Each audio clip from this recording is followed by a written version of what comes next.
Today's conversation is with Fraser Byers. I met Fraser on the Students on Ice Arctic expedition in 2018. Fraser at the time was in high school. He then invited me to come and speak to his high school when I was the Commissioner of the Environment and Sustainable Development. Fraser has gone on to finish university, and he's now working in Cambridge, England, in I think for UNEP or one of the environmental groups there. And I helped him get the job because I saw the job ad and thought of him immediately, and he applied and got it. So it'll be really fun to hear from Fraser. Fraser Byers, an associate program officer at the UNEP WCMC, the UN Environment Program World Conservation Monitoring Center, works with science, policy, and practice to tackle the global crisis facing nature and support the transition to a sustainable future for both people and the planet. This organization maintains some of the world's most important data sets, such as protected areas, species, conservation status, ecosystem, and biodiversity trends. So for schooling, you went to the University of California, Berkeley campus for sciences and PO politics dual degree. Would you mind just telling us a bit about that? Like what drove you to go to California and study that? Sure. I mean, firstly, thank you guys so much for having me here. This is really exciting to speak with you and to share a bit about this.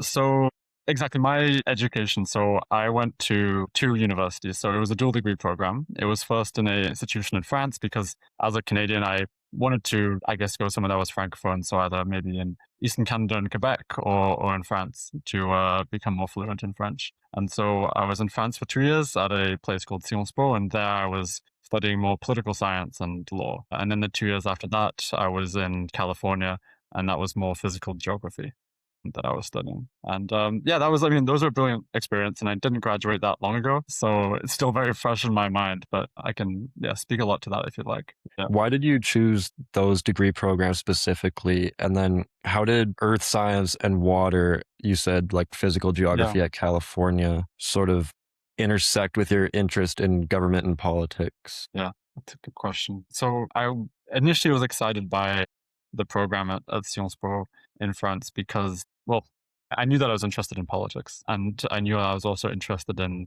environmental sciences and the kind of political consequences of environmental degradation, climate change, and nature collapse. And the program that I specifically applied for in France was one that had a regional specialization in the Middle East and North Africa. And at that time, I thought that would, be a very interesting place to study because it is an area where we're already seeing such significant crises directly related to climate change and desertification. You only have to look at like the Syrian civil war or the civil war in Darfur and Sudan, or currently like the water crisis in Tehran and Iran, to see that these science, nature, those things are right at the heart of the survival of regimes and how politics works there. So that's the kind of reason why I wanted to study that. But naturally, like that education was more about political science and international relations. So when I was in California, I wanted to develop more of my skills in actually applied science and physical geography. And I tried to pursue more of a intentional focus for water and hydrology. And so that's what I kind of pushed to do with my honors thesis there and other work. We have written here, you interned at the U.S. Department of State. What was that experience like? And what did it teach you about working within large institutions? Yeah. So I'm like many Canadians, I'm a dual national. So I was actually born in the US, but I've spent pretty much my entire life after that in Canada. So while I was studying in America, I had the opportunity to apply to this internship program at the State Department, which is their foreign service. And to do something like that, you need to go through a large security clearance process, and it would be the same in Canada with Global Affairs Canada. But anyway, so I applied back in like 2023 or something. And it took a year through that. And then 4 days before I joined, Donald Trump became president again. And so I moved to Washington 4 days after the inauguration. And so I was within a bureau, part of the department, which was focused on energy resources. Prior to myself arriving and the inauguration of the American president, it was really focused about the energy transition and kind of global decarbonization, these kind of goals. And after I joined, it quickly switched in alignment with their priorities, and it became about energy dominance, oil, gas, and coal. How can America sell more of these things to the world? And so it was really like, from a, I mean, from like a learning perspective, it was really, really valuable. Those organizations are incredibly professional, and the people who work within them, like the civil servants, are really, really dedicated, impressive, smart people, and they have to, they do what the policymakers say. And yeah, I think I learned a lot about, I guess, like just personal, professional standards and behavior. The kind of rigor that large organizations expect of employees, and ways of communicating on paper, orally. Because the Department of State kind of operates as like this kind of chain of knowledge, where you have these analysts at the bottom and within it, which all they do is basically funnel information and knowledge up to the top, where it will be received by the Secretary of State and shared with the president to make decisions. A lot of what you have to do is just learn how to brief and learn how to communicate. And so that Yeah. was a big part of being there, and also just understanding how policy is made and influenced. Like, you obviously have the people there within the government, but so much of what you're sharing is information you've gathered from think tanks or from like industry representatives. We spoke a lot during that time with leaders of like oil companies and gas companies and these sorts of things. Yeah, it was really informative for me, but I realized I probably didn't want to stay there right now. So a pretty like major opportunity and learning experience like that. How did you initially hear about that as a recent graduate? I found out about that. Honestly, I found out about that online, and I didn't. I applied because it honestly wasn't that significant, like that large of an application, and I didn't think much of it. It was probably one of the things I've spent less time like doing in terms of any application. And then a few months later, I was told that, hey, whatever, you're gonna be there for 5 months. I don't have that much like insight to say about that, because that there was no like connections. There was nothing. It was just luck or whatever. But I guess keep your eye out for opportunities like this, because it's often just about like being on the right website at the right time when they have the applications open. And so if you know when certain deadlines are happening, then you're more likely to apply. If you know you're definitely interested in like that avenue of a career path, definitely keep like those circles of opportunities open and like check them regularly and keep updated with it, I guess. Yeah, no, exactly. I mean, what do you got? I don't know, which year are you in your undergrad right now? A fourth year, so I'm finishing like this semester. Right on. Yeah, do you have any, I don't know, do you have any thoughts of kind of where you're looking, what you're thinking about? Yeah, I mean, as like I'll be in college next year, but I am planning on doing summer placements in provincial ministries like the OMAFRA ministry and Ontario Public Health. Awesome. So, but those will also be in like the GIS area. But yeah, part of like the government ministries, and then using the GIS and spatial analysis within it. Yeah, I think that's, obviously great. And from my limited experience, I think having an experience in government seems to serve you pretty well, because it obviously shows that you've worked within a very professional organization, and you learn so much when you're there. So you mentioned about finding this opportunity like online and all that, but do you think equally so that knowing the right people and having the right connections is also incredibly important? Yeah, I mean, yes. It's kind of a shame, but I think it is. I mean, my current job, I applied online, but it was shown to me, this application was given to me by my friend and somebody who Julie Gelfand, who's like the world's best kind of connector and communicator. She's such an amazing people person, and so I'm very grateful for her for this. And yeah, so I'm definitely in debt to Julie, but I think that just goes to show that like it really does matter, I think, to have connections with people and to kind of maintain good connections.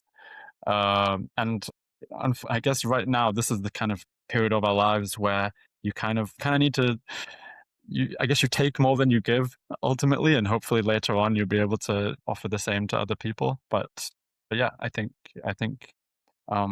meeting people that can just not and I think what I think is that, and something that honestly Julie told me like many years ago, is that even if you just like know one person, you don't need to ask that person for like a job or where they know a job. Just ask them to like introduce you to three people who might be Yeah. helpful. And then either maybe one of those people might, be in somewhere that's interesting and relevant, or you could ask them the same thing to introduce you to others. So, you will always be capable of kind of like building that kind of network. And I think honestly, for people in our, at the early stage of our careers like us, people really want to help. Like no one's going to be like, you don't have anything to lose really by asking. Yeah. So, Do you have any insights on online applications involving like AI and AI difficulties and stuff? yeah, I mean, one thing that I heard, and like, I hate this advice, but like, basically look at like the job description and basically make sure that you match all of the kind of buzzwords that they say, because that Yeah. might be what the AI interpreter is using. But that's so soul destroying. So I don't know. I'd much prefer like just like I don't know, somehow know the person that's going to hire you and figure it out. But yeah, So like once again, just goes back to connections yeah, and exactly. I knowing. think it makes, honestly, I think this unfortunately makes connections even more valuable Yeah. because it's destroying like, the internet as a good place to do this. What are some of the biggest challenges you've faced in your career so far? I think when I graduated, I really felt, well, I went through this process which so many people go through, I guess, when we're graduating, is that you apply for so many things and you hear back from so few, and you don't really get anything positive from so many of them. So at some point I got pretty dejected, like, holy crap, did 4 years of my degree, and nothing's really sticking. And so I guess from that I would just suggest be very persistent and confident in what you know, and how that sets you apart. I guess even now sometimes I have doubts about like exactly what my area of expertise is, and I think that's something I really still want to define in the future. You know, and I think it is, at least for me, like I feel like it's going to be, I'm really in search of becoming more of an expert in this specific topic. And I guess how I get there and what exactly that will be is something which I'm trying to, you know, go through right now and think about. And I think I've realized, because I work with brilliant scientists all the time, and so many of them have PhDs in like conservation ecology and in tropical forestry, I'm realizing that while I can understand it and I can work with it, like I'm not that person probably. And I tend to look at these issues more from like social sciences and like, rights-based ideas and politics, international relations, and law. So I think developing my skills more in that direction and finding, what is like the niche, maybe is it becoming more experienced within law, that might be how I try to develop my career. So I guess to answer your question, like even right now, I don't think it's a huge thing. I'm grateful that I'm in a position where I have this job and I can kind of make decisions on my own terms because I have a secure position. But yeah, I guess I'm still working things out. Right. Yeah. I mean, I guess a lot of times as well, like in a field like this, the more diverse backgrounds and like areas of expertise are going to end up being a lot more beneficial in the long run, I think. Yeah. And I don't know what you guys think, but I'm a little bit afraid that, inevitably the first kind of positions which, artificial intelligence will consume will be ones of generalists. And I've always considered myself a generalist. But yeah, maybe being able to do a lot of things pretty well is not what's like the smartest decision for the future. I mean, I have no idea, but like this is something which kind of worries me. And one of the reasons why I even further kind of focus my skills. Yeah.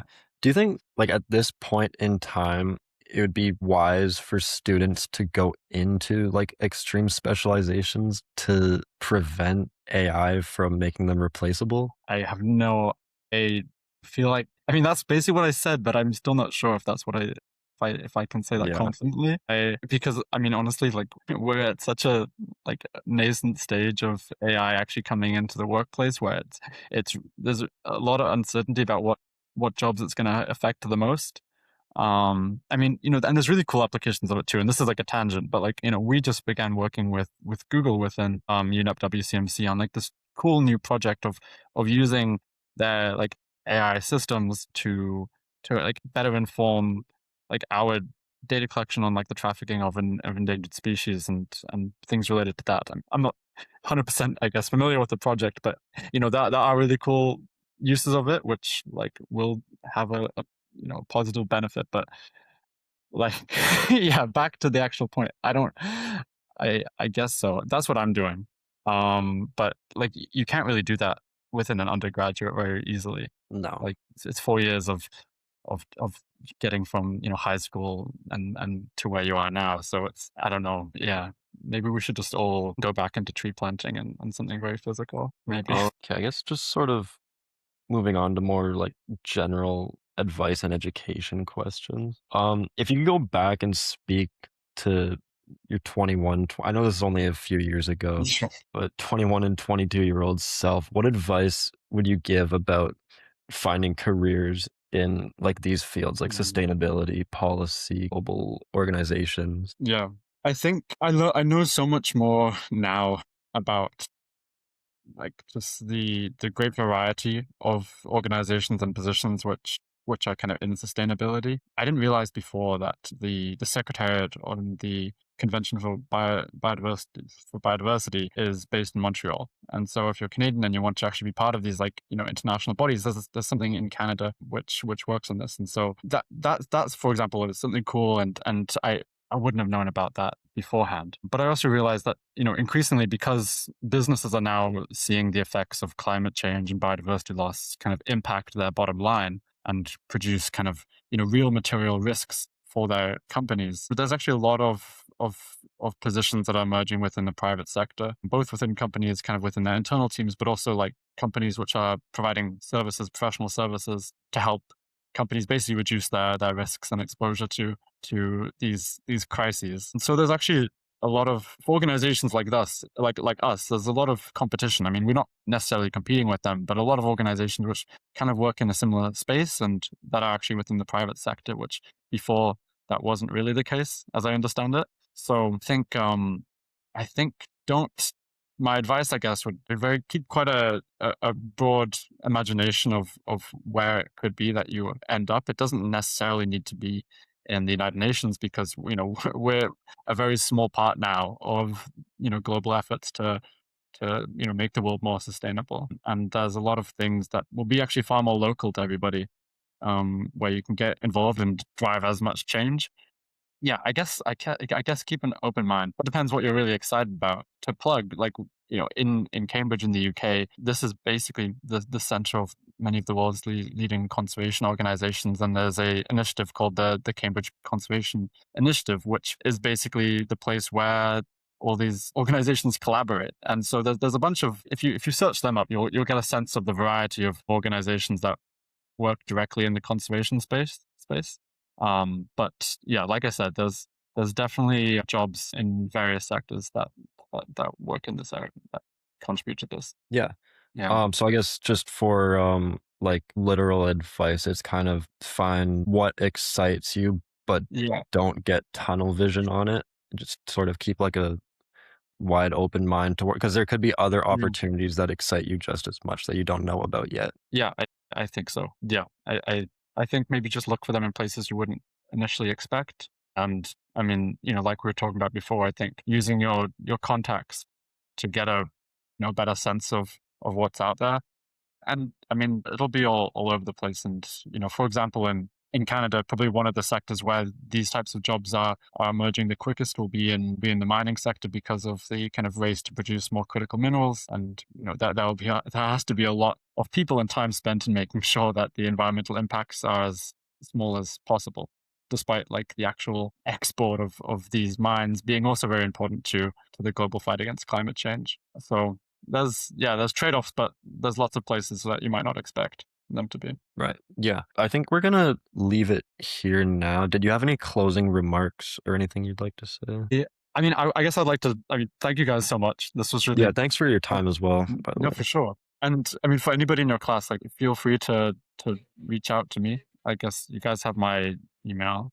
I'm happy to talk to anybody individually or share any ideas individually.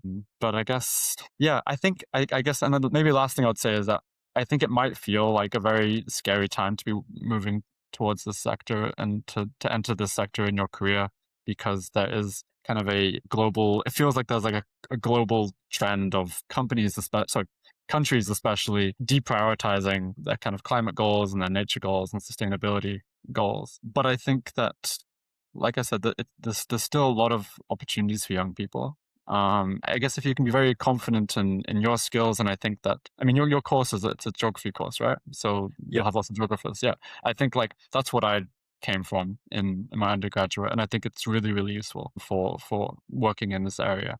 And a lot of my colleagues also have geography degrees. So I think you're probably doing the right thing, but it might get really scary when you try to apply this stuff, and yeah, you might get rejected a bit, but there will definitely be something there. And yeah, I think there's nothing better than to work in this field, because you know that you're contributing to something that's so important. Yeah.